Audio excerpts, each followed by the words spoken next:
ఒక దేశ ప్రధాని ఇద్దరు ఆంధ్రప్రదేశ్ నాయకులను కలవడానికి వారిని ఢిల్లీకి పిలిపించుకోవచ్చు, లేదా ఆంధ్రాకి వెళ్ళి కలవచ్చు.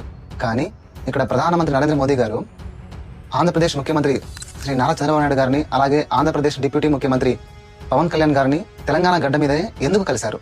దీని వెనుకున్న అసలైన రాజకీయ కారణాలు ఏంటి? ఇది కేవలం మర్యాదపూర్వకంగా కలిసిన కలయిక మాత్రమేనా? దక్షిణ భారతదేశంలో కాంగ్రెస్ పార్టీ పునాదులను కదిలించడానికా, లేకపోతే సొంత పార్టీ తెలంగాణ బీజేపీ నాయకులకు బుద్ధి చెప్పడానికి ఏమైనా ఈ సమావేశం యొక్క ముఖ్య ఉద్దేశం ఉంటుందా? ఈ భేటీ వెనకాల ఉన్నటువంటి అసలైన మోదీ మాస్టర్ స్ట్రోక్ ఏంటి?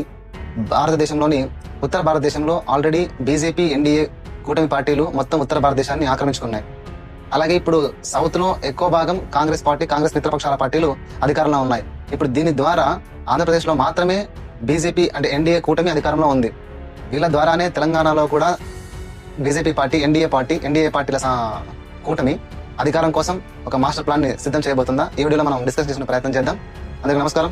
ఇక ఇందులో మొట్టమొదటి పాయింట్, తెలంగాణ బీజేపీ నాయకుల్లో కొంతమంది నోటి దురుసుకు ప్రధానమంత్రి నరేంద్ర మోదీ ఒక వార్నింగ్ ఇచ్చినట్టు అయింది. ఇక్కడ ఇందులో మనం మాట్లాడుకోవాల్సిన మొట్టమొదటి పాయింట్, తెలంగాణ బీజేపీ నాయకుల ఓవర్ కాన్ఫిడెన్స్ ని మోదీ గారు బ్రేక్ చేశారు. ఎలా అంటే, ఆంధ్రాలో మాత్రమే మేము జనసేన పార్టీతో పొత్తులో ఉన్నాం, తెలంగాణలో మేము విడిగానే పోటీ చేస్తున్నాం, మేము గెలవబోతున్నాం. ఈ కాన్ఫిడెన్స్, ఇలాంటి మాటల వల్ల అటు బీజేపీ కార్యకర్తలకు, ఇటు జనసేన పార్టీ కార్యకర్తలను తీవ్ర అసంతృప్తి మొదలైంది. స్థానిక సంస్థల అంటే గడిచిన స్థానిక సంస్థల ఎలక్షన్లో కావచ్చు, ప్రధానమైన ఎలక్షన్లో కూడా కావచ్చు.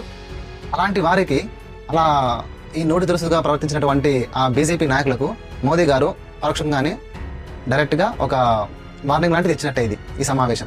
ఎక్కడా కూడా తెలంగాణలో బీజేపీ నాయకుల్ని ఆయన ప్రత్యేకంగా వెళ్లి కలిసిన దాఖలాలు లేవు.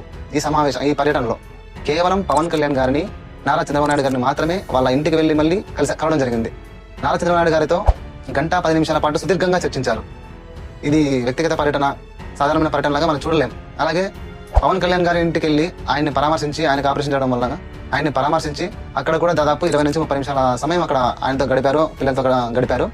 కూటమి కేవలం ఆంధ్రాకు మాత్రమే పరిమితం కాదు, తెలంగాణ ఎన్డీఏ కూటమి కూడా త్వరలోనే ఏర్పాటు కాబోతుంది అనేది ఇక్కడ మోదీ గారు